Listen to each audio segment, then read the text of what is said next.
Thank you, Mr. President. Mr. President, allow me to congratulate you on your excellent conduct of the Council presidency during the month of April, which is now drawing to a close. And I would like to thank you for this opportunity. I was referring to the month of April, and I would like to take this opportunity to brief the Security Council for the first time with regard to the implementation of Resolution 2046 relating to outstanding issues between Sudan and South Sudan on the one hand, and on the other hand, in the states of Kordofan, South Kordofan, and Blue Nile. At the outset, I would like to thank the national authorities and the representatives of the states of the Horn of Africa for their warm welcome. I'm also very much grateful to the African Union and to IGAD, and I plan to continue with them the strategic partnership between these two institutions, benefiting from the full support of the Security Council and the stakeholders in the region, particularly the countries of the Gulf and those of the Red Sea. Both Sudan and South Sudan are at a crossroad, with critical political processes underway. The challenges surrounding the effective implementation of the Revitalized agreement on the resolution of the conflict in South Sudan and the uncertainties of the delicate political transformations occurring in Sudan. Indeed, since the briefing of my predecessor in October 2018, Sudan has witnessed dramatic changes following the demonstrations that started in December 2018. These protests culminated in the deposition of President Bashir on 11 April. Sudan is now inward-looking, as the Sudanese stakeholders still need to agree on transitional and institutional arrangements. The current situation in Sudan does not preclude a consolidation of the recent improvement of bilateral relations between Sudan and South Sudan.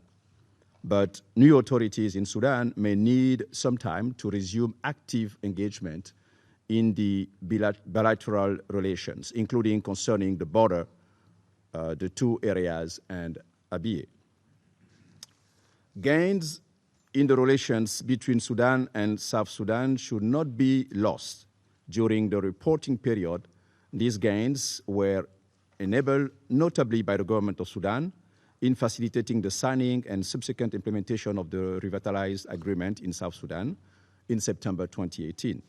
In return, President Kiir accepted President Bashir's request to assist in the resolution of the conflict between the government of Sudan and the Sudan People's Liberation Movement, North. Juba has since hosted meetings of the SPLM North, initially to help unify the different factions of the movement. Following the outbreak of the unrest in Sudan last December, talks between the factions were suspended and no date has been set for their resumption. With the ouster of President Bashir, there is concern that the absence of one of the principal guarantors of the Revitalized peace agreement on South Sudan may have a negative impact on its implementation. There also seems to be concerns that peace efforts in South Kordofan and Blue Nile states may be affected. Taking into consideration these concerns, both countries should be encouraged to stay the course. Sudan should continue to provide support to the implementation of the Revitalized peace agreement, and South Sudan should continue to play a constructive role in the resolution of the conflicts in Sudan. Mr. President, notable mutual gains achieved in the reporting period include the intensification of bilateral cooperation in the oil sector after Sudan helped South Sudan to resume oil production in its southern oil fields in the greater Upper Nile region. This has resulted in increased oil production. In the same vein, the two countries have agreed on Sudan assisting South Sudan resume oil production in the northern oil fields of the same region. Production, which is expected to come on stream at the end of April, is projected to ensure an additional 70,000 barrels per day. South Sudan's petroleum minister announced that the upheavals in Sudan have not affected his country's oil sector. Sudan and South Sudan have continued to engage on bilateral security issues, though with little substantive progress to report. This is reflected on the progress of the final status of Abyei. Both countries have rather focused on other bilateral issues they consider more pressing. We have a de facto status quo situation.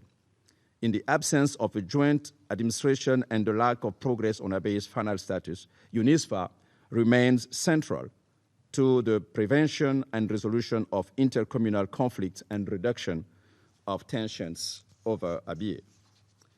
In the next few weeks, I intend to encourage the authorities in Khartoum and Juba to build on the gains achieved and take a fresh look at the Abyei file with a focus on the implementation of temporary arrangements for the administration of Abyei and engagement on its final status. Mr. President, let me now turn to the conflict in South Kordofan and Blue Nile states and the process led by the African Union high-level implementation panel. While SPLM North issued in December 2018 a statement supporting the protest movement, its leadership remains cautious about the military takeover and what it perceives as a Khartoum-centric process. Yet, the political transition in Sudan may offer an opportunity to build new institutions better equipped to address the root causes of the Sudanese conflicts. Immediately after the ouster of President Bashir, the Transitional Military Council, the TMC, declared an indefinite unilateral ceasefire across all of Sudan, which was reciprocated by the SPLM North in South Kordofan and Blue Nile states until 31st of July. The Transitional Military Council also called on armed groups to join the political transition. The signatories of the Declaration of Freedom and Change, which include the political forces beyond the protest movement, have stressed that the resolution of conflict in Sudan should be a priority of the transitional government once established. In the reporting period, despite the AU-HIP's effort, there has been no progress on the resolution of the conflict in South Kordofan and Blue Nile states. From 9 to 12 December, the AU-HIP convened a meeting between the signatories of the 2016 Roadmap Agreement, while the AU-HIP initially planned to discuss with the signatories the possible participation of the opposition parties in the constitution drafting process and the elections expected to take place in 2020. This did not materialize.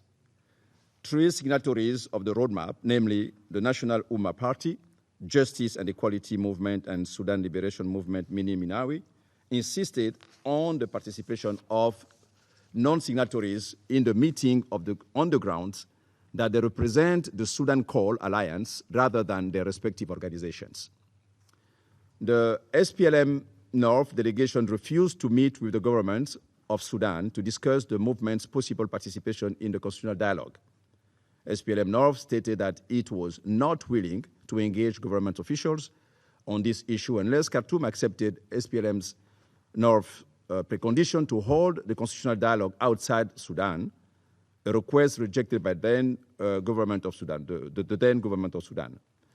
SPLM North reiterated that a negotiation process on the two areas should start with political talks, followed by security arrangement, and finally by a permanent ceasefire. The leader of SPLM North is still claiming that the people represented by his organization are entitled to the terms of the comprehensive peace agreement negotiated for the South, a non-starter for the previous government of Sudan. This means that three key contentious issues still need to be addressed by future negotiations between SPLM and North and the new Sudanese authorities, including on whether the SPLM North can claim the right to self-determination in South Kordofan and Blue Nile states, the extent to which the application of Islamic law can be suspended in those areas, and the possibility for SPLM-North to keep its armed forces in post-conflict setting. While the place of Islamic law in the Sudanese political system may be revisited in the ongoing political transition, the readiness of the new authorities in Khartoum to depart from the position of their predecessors regarding self-determination and unity of the armed forces remains to be seen. Mr. President, in closing, I would like to state that the political transition in Sudan may offer an opportunity to redefine the relations between the center and its peripheries in a way that puts an end to discrimination based on ethnicity, religion, and territorial belonging, building on the unilateral cessation of hostilities declared by both the Sudanese authorities and SPLM-North, and in close coordination with the AU-HIP, we will encourage the parties to engage on the resolution of the conflicts in Sudan on the basis of a new political dispensation. I thank you, Mr. President, for your attention.